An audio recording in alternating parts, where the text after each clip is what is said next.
इस वीडियो को देखने वाले सभी लोगों को सादर प्रणाम। पिछली वीडियो का मेरा टॉपिक था Gurukul versus modern education system. उसी टॉपिक को कंटिन्यू करते हुए आपको गुरुकुलों के बारे में कुछ जानकारी देता हूँ। भारत के प्राचीन इतिहास में ऐसे विद्यालयों का बहुत महत्व था। प्रसिद्ध आचार्यों के गुरुकुलों में पढ़े हुए छात्रों का हर जगह सम्मान होता था। जैसे कि पांडवों ने गुरु द्रोण के जहाँ रहकर शिक्षा प्राप्त की थी, जहाँ छात्रों को विभिन्न विषयों और एक सुसंस्कृत और अनुशासित जीवन जीने के तरीके के बारे में पढ़ाया जाता था। गुरुकुल वास्तव में शिक्षक या आचार्य का घर था और शिक्षा का केंद्र था, जहाँ शिष्य तब तक निवास करते थे जब तक उनकी शिक्षा पूरी नहीं हो जाती थी। गुरुकुल में सभी को एक समान माना जाता था और गुरु के साथ साथ शिष्य एक ही घर में रहते थे या एक दूसरे के पास रहते थे, जिससे कि वो गुरु के दिनचर्या और आचरण को बढ़िया तरीके से देखकर ग्रहण कर सकें। गुरु और शिष्य का ये रिश्ता इतना पवित्र था कि छात्रों से कोई शुल्क नहीं लिया जाता था। हालांकि विद्या ग्रहण करने के बाद छात्र को एक गुरु दक्षिणा देनी होती थी, जो कि शिक्षक के प्रति सम्मान का एक प्रतीक थी। और ज़रूरी नहीं है कि उसमें उन्हें पैसे ही देने पड़ते थे। कई बार ये एक विशेष कार्य के रूप में होती थी, जिसे छात्र को शिक्षक के लिए करना पड़ता था। गुरुकुलों का मुख्य ध्यान छात्रों को एक प्राकृतिक परिवेश में शिक्षा प्रदान करने पर था, जहाँ शिष्य एक दूसरे के साथ भाईचारे, मानवता, प्रेम और अनुशासन के साथ रहते थे। आवश्यक शिक्षाएं भाषा, विज्ञान, गणित जैसे विषयों में समूह चर्चा, स्व शिक्षा आदि के माध्यम से थी। इतना ही नहीं, बल्कि कला, खेल, शिल्प, गायन पर भी ध्यान दिया गया, जिससे उनकी बुद्धि और आलोचनात्मक सोच विकसित हुई। योग, ध्यान, मंत्र जप आदि गतिविधियों ने सकारात्मकता और मन की शांति पैदा की और उन्हें फिट बनाया।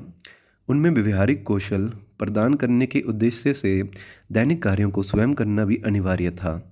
इन सभी ने व्यक्तित्व विकास में मदद की और उनमें आत्मविश्वास, अनुशासन की भावना, बुद्धि और दिमागीपन को बढ़ाया, जो आज भी आने वाली दुनिया का सामना करने के लिए आवश्यक है।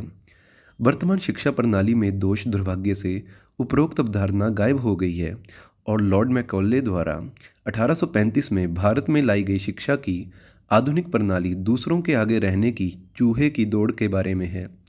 व्यक्तित्व विकास, नैतिक विवेक का निर्माण और नैतिक प्रशिक्षण का पूर्ण अभाव है।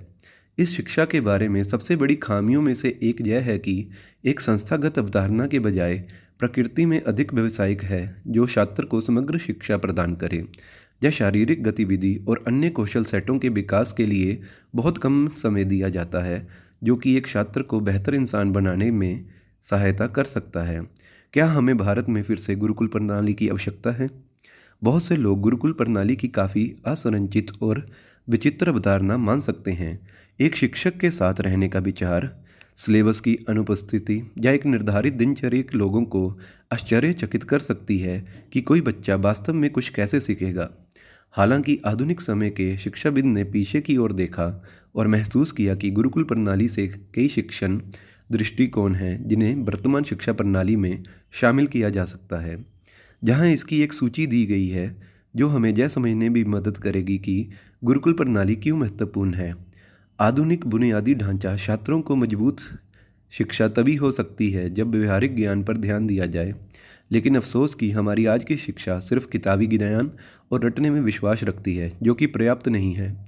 गुरुकुल प्रणाली व्यवहारिक ज्ञान पर केंद्रित थी, जिसने छात्रों को जीवन के सभी क्षेत्रों में तैयार किया। वर्तमान समय में बच्चों को बैलेंस लाइफ के बारे में बताना चाहिए। पहले गुरुकुलों में शिष्य अपने दिनचर्या का सारा काम खुद से करते थे, जैसे कि खाना बनाना, साफ सफाई करना, लकड़ी काट कर लाना। खुद भगवान श्री कृष्ण जी ने भी ऋषि सांदीपनि जी के आश्रम में रहकर 64 कलाओं की विद्या ग्रहण की थी, जिसमें उन्होंने गीत गायन सीखा, अलग अलग म्यूजिकल इंस्ट्रूमेंट्स को बजाना सीखा, शायन रचना सीखी मतलब कि बेडरूम अरेंजमेंट, उदव उदकवाद मतलब कि पानी के साथ म्यूजिक क्रिएट करना सीखा, चित्रहास्य योगा, भूषण योजन मतलब कि ज्वेलरी मेकिंग, इंद्रजाल मतलब कि मैजिक एंड इल्यूशन सीखी, मेटलर्जी और मिनरोलॉजी सीखी, मेडिकल ट्रीटमेंट जड़ी बूटियों से करना सीखा, नीडल वर्क्स और वीविंग सीखी, मेकिंग एंड सॉल्विंग रिडल्स और भी बहुत कुछ। मेरे कहने का मतलब ये है कि बच्चों की ओवरऑल डेवलपमेंट होनी चाहिए, ताकि जब वो बाहर निकले तो किसी भी परिस्थिति में वो बिना घबराए उसका सामना कर सकें और अपनी ज़िंदगी में तरक्की कर सकें। अब ये बात मैंने आप पर छोड़ दी कि मॉडर्न एजुकेशन में आप गुरुकुल सिस्टम के कुछ आइडियाज़ को अडॉप्ट करना चाहते हैं या नहीं। इस वीडियो के लिए बस इतना ही। अंत में कहूँगा कि जय हिंद।